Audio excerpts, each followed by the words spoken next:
हो, ये देसी घी के लड्डू तो खाने में बड़े स्वाद हैं और ये कचौड़ी समोसे भी एकदम खस्ता बनी है। वाह वाह वाह वाह। कुंती एसी की ठंडक में बैठी नवीन, फूली और रानी को ललचाते हुए दिखा दिखा कर लड्डू पेड़े खा रही थी। वहीं वो तीनों तपती धूप में आंगन में काम कर रही थी। अरे ओ रानी, फूली, ये फुहारपना मत दिखाओ, जल्दी जल्दी हाथ चलाओ। अरे ओ फूली, एकदम साफ से आंगन बाहर, और तू रानी जल्दी जल्दी उपले पात। जी जी जी रानी दीदी, मुझे भी लड्डू खाना है। नवीन ने हाथ बढ़ाकर लड्डू मांगा। माँ, एक लड्डू मुझे भी दो ना। ले ले ले, मेरे लाडे सर को लड्डू खाना है। ये कहते हुए बेरहम दिल कुंती उसका कान उमेड़ देती है।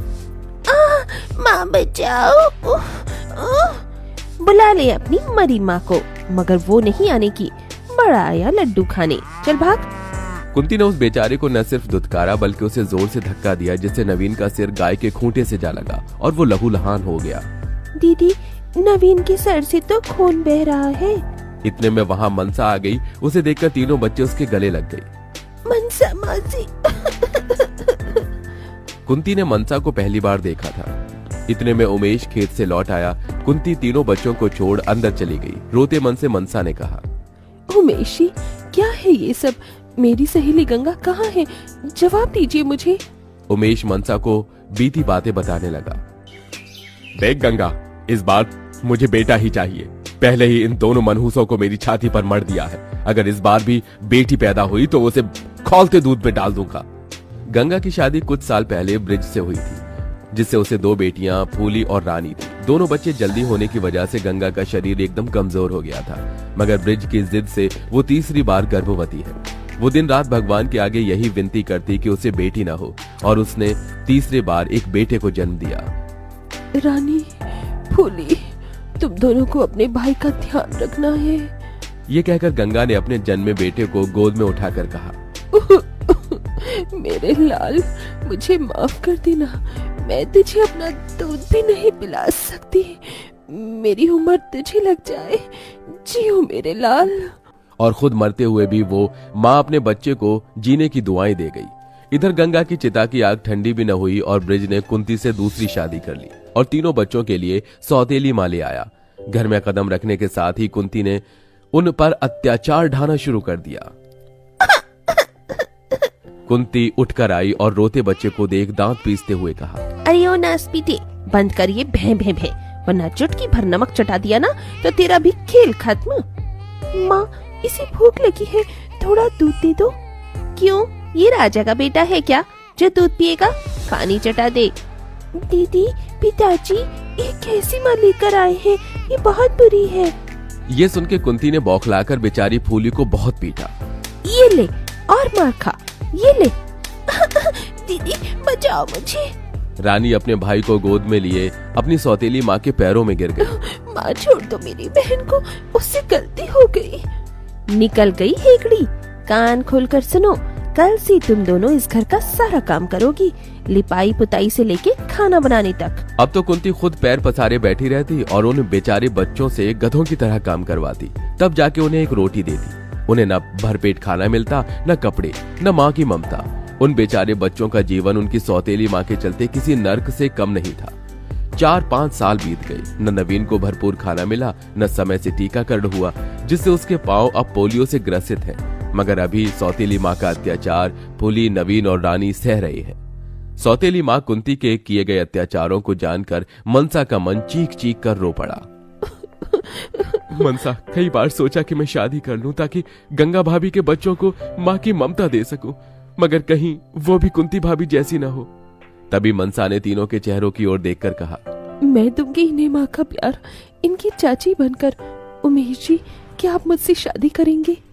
और फिर मनसा उमेश से शादी करके उन बेसहारा बच्चों के लिए चाची बनकर घर में आई, जहाँ तीनों ने उसकी आरती उतारी। आओ चाची माँ, हम आपका स्वागत करते हैं। तभी कुंती ने तीनों को धमकाया, अरे ओ मेरी नक्कारी औलादो, उतरवाऊं मैं आरती? चलो अंदर आओ। अपनी सौतेली माँ के खौफ से तीनों डरे सहमे से चले गए। तभी कुंती ने मनसा को गुस्से से घूरा। अगले दिन तड़के सुबह कुंती ने तीनों को लात से झकझोरते उठाना चाहा। अरे ओ मेरी नास पीटो, नकली औलादो, उठो और काम पर लगो। बच्चों को काम करने की कोई जरूरत नहीं दीदी, अब इनकी चाची आ गई है। तू है कौन? और तुम तीनों चाची के पल्लू में क्या छुप गई? निकलो बाहर वरना गाल लाल कर दूंगी। तीनों बच्चे मनसा का आंचल कसकर थाम लेते हैं। चाची हमें बचा लो चाची, वरना सौतेली माँ मारेगी हमें। तभी माँ होने की धौंस झाड़कर कुंती ने कहा, क्यों रियासतीन के सांप, तेरी चाची क्या कोई तोप है जो तुम तीनों को मुझसे बचा लेगी? चलते हो या दूं एक रखकर? तभी जैसे ही कुंती ने हाथ उठाया, मनसा ने उसका हाथ रोककर कहा, खबरदार, जो ने हाथ भी लगाया तो मुझसे बुरा कोई नहीं होगा। मनसा के इस कहे पर कुंती बौखला गई। तो होती कौन है इन पर हक जताने वाली? मैं उनकी माँ हूँ, इन्हें मार सकती हूँ? सिर्फ हक जताने से और दावे करने से कोई माँ नहीं बन जाता। अगर 9 महीने इन्हें पेट में रखा होता और जन्म देने की पीड़ा सही होती तो सौतेलेपन न करती।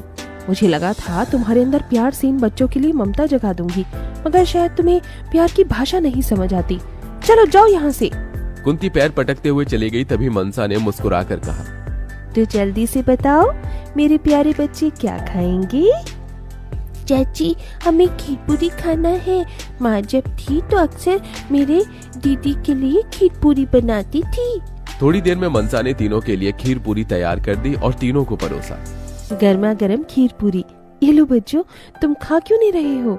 तभी रोते हुए मनसा को देखकर रानी ने कहा, चाची न जाने क्यों आप में माँ दिखती है। यह सुनकर मनसा का दिल भर आया। उसने रानी के सिर पर ममता भरा हाथ रख के कहा, मैं तुम्हारी माँ ही तो हूँ, चलो अब माँ के हाथ से खाओ। बस चाची अब पेट भर गया। तीनों को खुश देखकर उमेश ने कहा, मनसा तुम्हारे आ जाने से इन बच्चों का बचपन फिर से लौट आया है, शुक्रिया तुम्हारा। उमेश जी, क्या ये बच्चे मेरे नहीं? मुझे इनसे मेरी सहेली गंगा की परछाई दिखती है। ये तीनों मेरे लिए अनमोल हैं।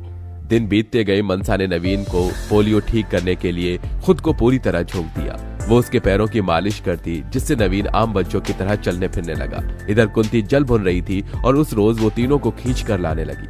जब देखो चाची के चमचे बने फिरते हो, चलो यहाँ से वरना तीनों की टांगे तोड़ दूंगी। चाची हमें बचाओ, ये साले माँ बहुत बुरी है। कुंती उन्हें घसीटने लगी। तभी एकदम से ब्रिज आ गया और उस दिन जैसे उसके अंदर का सोया हुआ पिता जाग उठा। कुंती छोड़ दो बच्चों को। माँ हमें छोड़ दो। तीनों भर्राई आंखों से जाकर मनसा से लिपट गए। चाची चाची। तभी कुंती ने अपनी एक नई चाल चली और ब्रिज को बुरी तरह भड़काने लगी। अजी आप बच्चों को इसके हवाले सौंप रहे हैं?